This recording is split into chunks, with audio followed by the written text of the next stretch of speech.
자, 11번째 심냉처리입니다. 심냉처리란 얘기는 말 그대로 심냉이기 때문에 아주 낮은 온도로 담금질을 하는 겁니다. 그래서 심냉처리하면 그래서 영하 이하 0도씨 이하 영하 온도의 심냉으로, 그러니까 보통 그래서 또는 뭐 서브 제로 처리 그렇게 표현하거든요. 심냉의 온도로 담금질하는 걸 보고 심냉 처리 그렇게 표현합니다. 그래서 뭐 서브 제로 처리, 심냉 처리 그렇게 표현하는 거죠. 이렇게 되면은 일반적으로 그 물에서 담금질 하고 나면은 잔류 오스테나이트가 어쩔 수 없이 생기거든요. 그래서 이 잔류 오스테나이트를 나머지 마저 다 마텐자이트로 바꾸기 위해서 더 온도를 낮추는 겁니다. 그것이 이제 심냉 처리라고 보면 되지. 그러면은 이제 잔류 오스테나이트가 전부 다 마텐자이트로 바뀐다는 거죠. 그래서 대부분 공구강에서 많이 사용합니다. 공구강 같은 경우 고탄소강이죠. 그래서 탄소가 많을 경우 그래서 고탄소강 이런 뭐 공구강은 잔류오스테나이트가 많아요. 잔류오스테나이트가 많기 때문에 스테나이트가 많은데 이 잔류오스테나이트를 완전히 전부 다 마텐자이트로 바꿔주는 것이 바로 이 심냉 처리를 반드시 해야 된다는 거죠. 그러면서 경도도 증가하고 그 다음에 요 잔류오스테나이트에 의한 그 무슨 뭐 변형이나 그런 것들을 이렇게 방지할 수 있는 거다. 그래서 대부분 이런 뭐 게이지나 베어링 전부 다 공구강 같은 거죠. 그런 등의 뭐 정밀 기계 부품의 조직을 안정화시키다는 거죠. 그 다음에 CO 현상에 의한 뭐 치수 변화를 방지한다겠죠.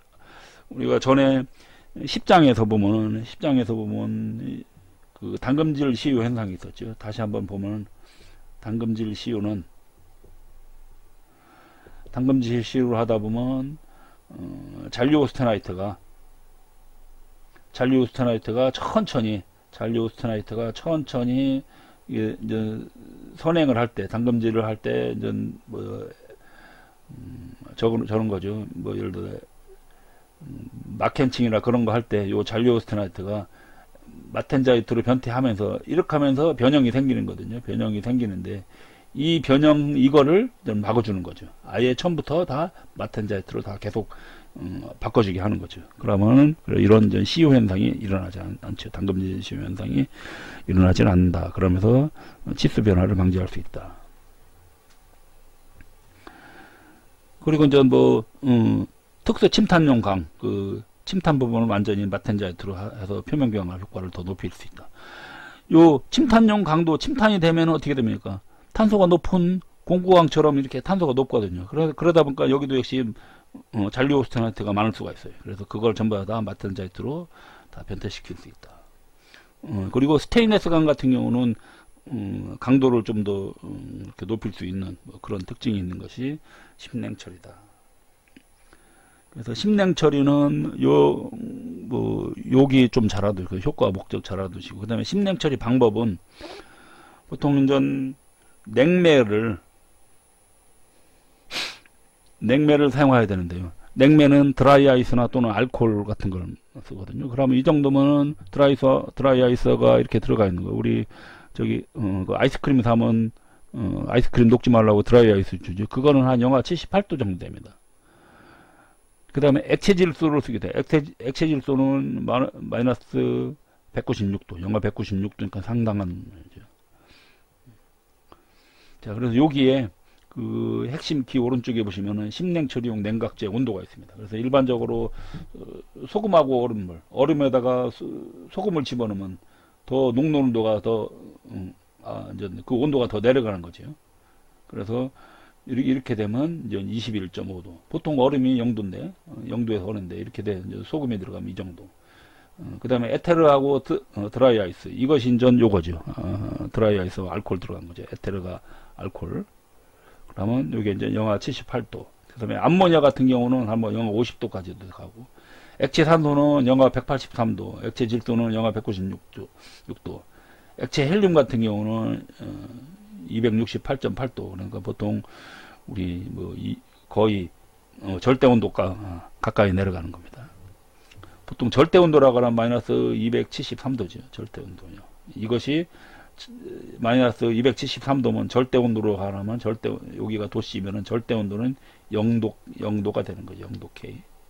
이것이 영하 270도. 그러니까 거의 이 정도까지 내려가는 겁니다. 액체 오염이. 그 다음 전 이런 냉매에 언제 담그냐 얘기죠. 이거 처리 시기는 담금질 하고 나서 뜨임을 해야 되는데, 그거 전에 담금질 하고 나서 바로 해야 됩니다. 그래서 뜨임 전에. 그래서 그리고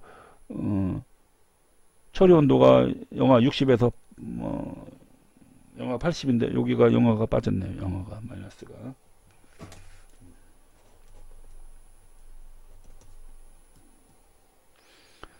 그 다음에 유지 시간은 25mm당 보통 한 30분 정도를 이제 있는 거죠. 그러고 난 다음에 다시 이제 이게 됐으면 끝난 다음에 승온을 해서, 그래서 승온을 하려면 다시 실온까지 올려야 되죠.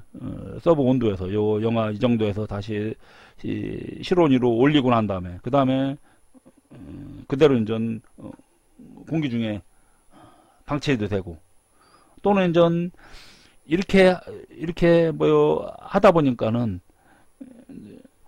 잔류용력이 어느 정도 많이 좀 있을 수 있거든요. 그래서 이런 걸 해소하기 위해서 다시 이제 이렇게 템퍼링을 이제 하기도 합니다. 그러면 이제 이런 잔류용력 해소, 그 다음에 서브제로 균열 방지해서, 그래서 이제 승온 과정에서 반드시 이렇게 공중에서, 그러니까 공기 중에서 방치해도 되는데 가급적이면 어떻게 하는 거죠? 템퍼링을 해야 된다는 얘기죠. 그래서 반드시 그래서 템퍼링에서, 그래서 이제 템퍼링을 하면 이런 효과가 있다는 얘기입니다. 템퍼링에서. 그래서 보통 이렇게 템퍼링을 합니다. 그래서 이제 전체적으로 그 곡선을 보면 이렇게 되는 거죠. 서브제 처리. 일반적으로 자, 이거 같은 경우는 SKH 공구강이거든요. 그러니까 고속도강이죠. 고속도강인데, 고속도강을 이런 식으로 예열을 하고, 계단 예열을 해서, 그 다음에 급냉을 하고, 그 다음에 요 MS점에서 다시 선행하니까 요것이 인상담금질이죠. 여기는 전 인상담금질을 하고, 그 다음에 이거를 살짝 이렇게 한번 온탕한 다음에, 그 다음에 심냉 처리를. 이때 온탕을 해도 되고 안 해도 됩니다. 안 해도 됩니다. 이제 이거 온탱을 하는 거는 약간 뜨임 처리를 한 거죠.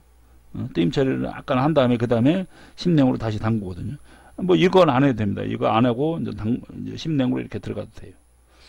그리고 심냉에서 그 다음에 이제 꺼내서 그때 이제 그냥 일반 물에다 집어넣는 거죠. 물에다 집어넣고, 그 다음에 또는 이런 온도로 다시 이렇게 가열해 갖고, 이런 온도로 가열해서 템퍼링을 하면은, 템퍼링 하는데 대부분 전 STC나 STS 같은 경우는 이런 저온에서 템퍼링 하는 거고, SKH나 STD 같은 경우 이런 것들은 좀 고온에서 템퍼링을 해줘야 되는 거죠. 그래서 이제 템퍼링 강종에 따라서 템퍼링 온도가 약간씩 틀려진다는 겁니다. STC 같은 경우는 이거는 그냥 상온에서 있어도 됩니다. 그래서 이제 굳이 이렇게 템퍼링 안 해도 돼요. 그런데 그래도 템퍼링 해주면 더 효과가 좋다는 얘기죠. 그 얘기가 여기겠지. 그래서 그냥 공중에 방치해도 가능한데, 이렇게 템퍼링 처리해주면 조금 더 좋다는 얘기입니다.